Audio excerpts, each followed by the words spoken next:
Hi swimmers. For our sport, we depend heavily upon the ball and socket joint of the shoulder. It consists of numerous bones, ligaments, muscles, and their tendons. The three bones are the clavicle or collarbone, the upper arm bone, the humerus, and the scapula or shoulder blade. Within this joint, the scapula and its muscle group is the key bone which provides for shoulder stability. If the scapula muscles are not activated properly, the shoulder will be less stable and susceptible to injuries like impingement, tendonitis, rotator cuff, ouch, and other orthopedic issues. In this video, I will discuss the importance of the scapula in swimming movements. I'll discuss the difference between scapular connection with extension and overreaching. Next, we'll go into the studio where Taylor, our resident strength and conditioning coach, will demonstrate the range of motions for the scapula and provide a few exercises to activate and energize your scapular muscles so they can work through their full range of motion.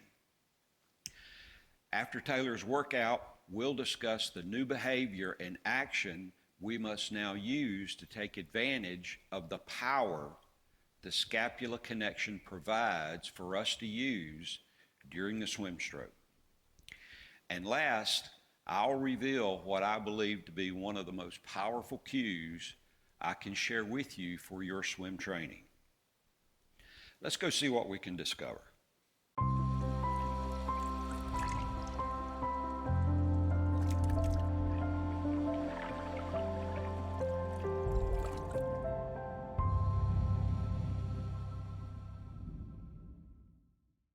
All right, the scapula rides across the upper rear rib cage. It performs 6 types of motion: forward, back, up, down, upward rotation, and downward rotation. The scap and its attached muscles and tendons are more important than you might think in swimming. Directly or indirectly, the scap provides the following benefits. It connects our front frame with our core frame. Because of this connection, it is one of the keys for improving body position and alignment. It maximizes, but more importantly, stabilizes the extension during active streamline. It influences stroke length and strokes per length. It creates a stable and reliable front frame for consistently getting air. It places the arm in the best position to activate the scap and lats together as one unit to drive the catch. By combining the use of the scap and lats together during the catch, we can avoid injuries to the bicep tendons from overuse and strain. The scapula also aids in injury prevention by stabilizing the shoulder during the complete stroke process. Before we go much further, let's take just a moment and distinguish between what I mean by extension and other forms of movement. Scapular connection and extension is not the same thing as just reaching. Reaching and overreaching or straining are uncontrolled movements. These uncontrolled movements will ruin our body posture and alignment during active streamline. Some of these negative effects of overreaching include misalignment of the extension by moving it too far upward, downward, or left or right in the water column. Reaching can also cause our hips to flare and create a bend in the middle of the body. Reaching can also result in over-rotation and force the head out of its neutral spine position, making it turn too far to one side. The bright side is that you can actually feel and see the difference between a scapular connection with extension and overreaching once your body becomes aware of the effects of overreaching. Before we go into the studio with Taylor, I'd like for you to consider a question which is both humorous and serious. Why do you think that I'm so insistent, and yes, some would say fanatical, about engaging the scapula? Most likely you've never heard any swim instructor ever use the term. It's probably something you'd never think of anyone promoting for being used in swimming, let alone give its use such weight. We'll meet back here later to discuss the answer. To assist you in waking up and developing the use of your scapular muscles to a higher level, let's go join Taylor in the studio so you can see the 6 motions of the scap and experience them through the workout she has planned.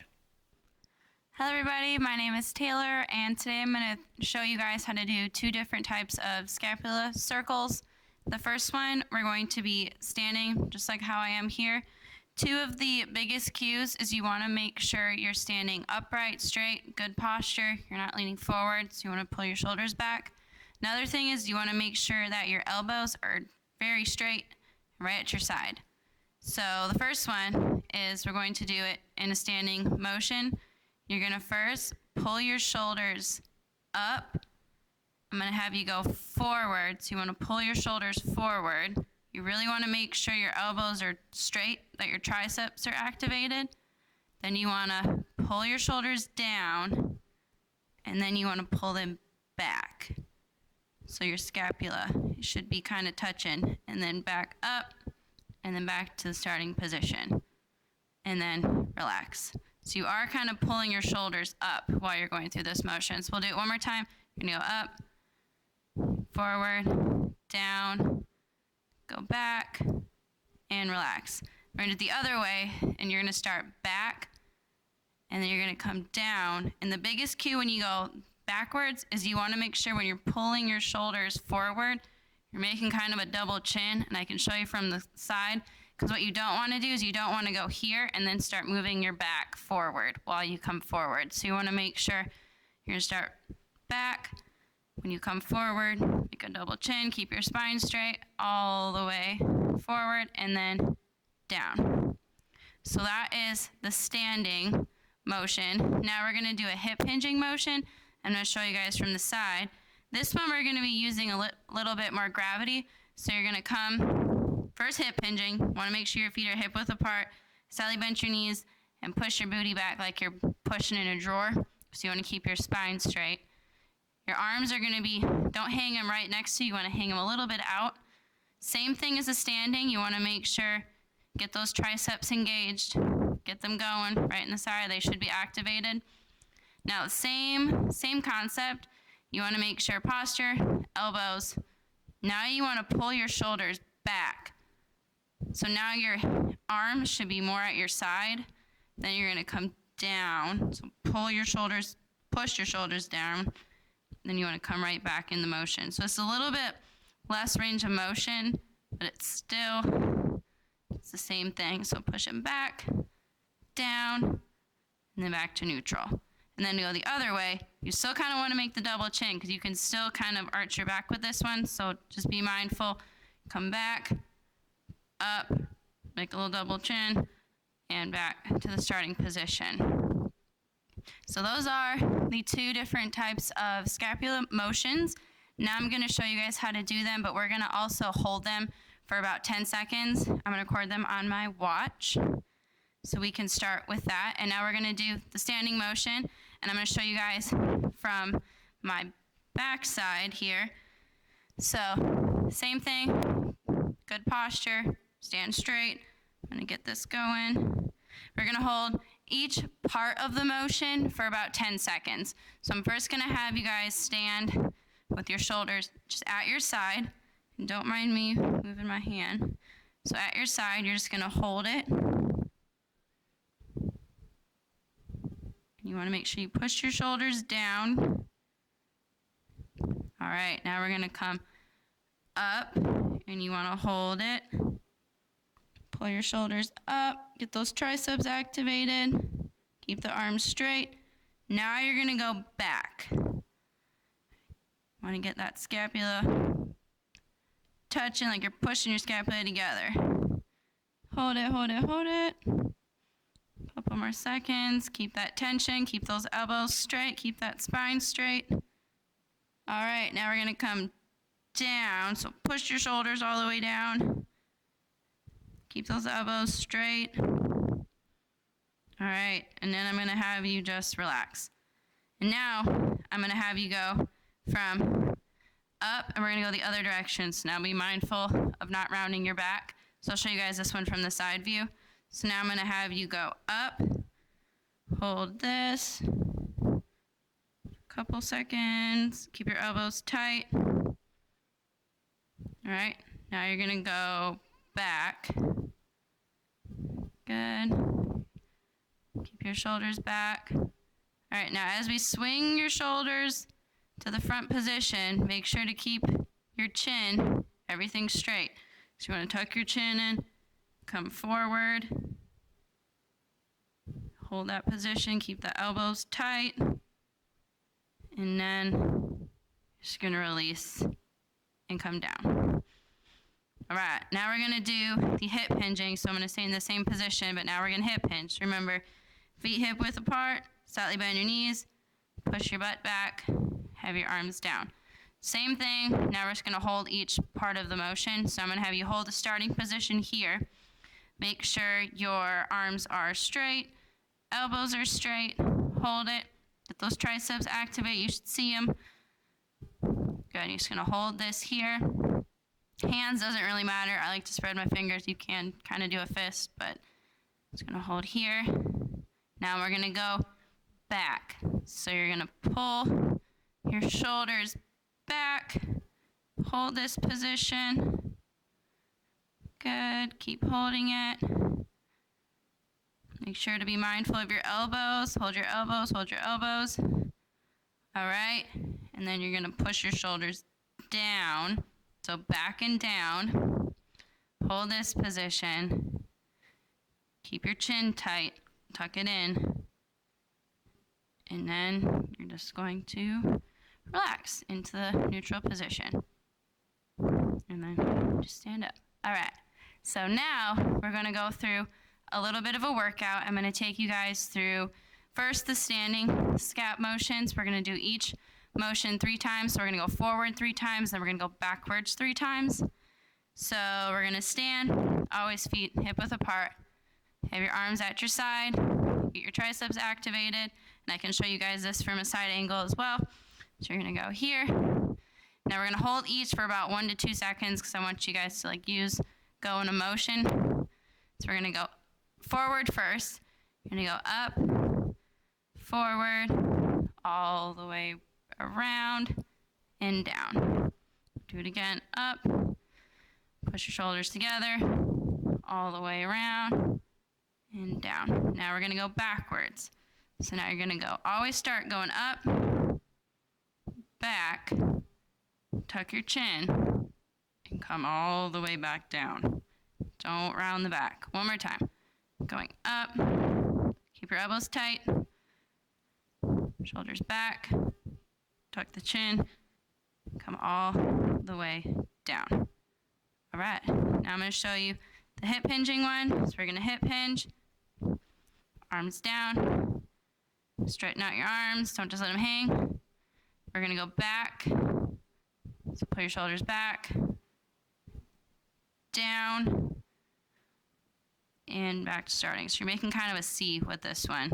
So you're going to go up and back, down, and there you go. Now we're going to go the other direction. So now you're going to put your shoulders down. Now go back, all the way up, and relax. One more time. Push shoulders down, back, all the way up, and relax. And there you have it. Those are the 2 different types of scapular motions, and I hope you enjoyed. Welcome back. Now we have a blueprint for a self-directed dry land scap exercise program. You can see they do not require a lot of time or a special place or equipment. I encourage you to build them into your regular schedule and make use of the short time gaps you have during the day to make these 6 motions more familiar. So what does all this mean for us as swimmers? What form or behavior of action must we take to see these benefits?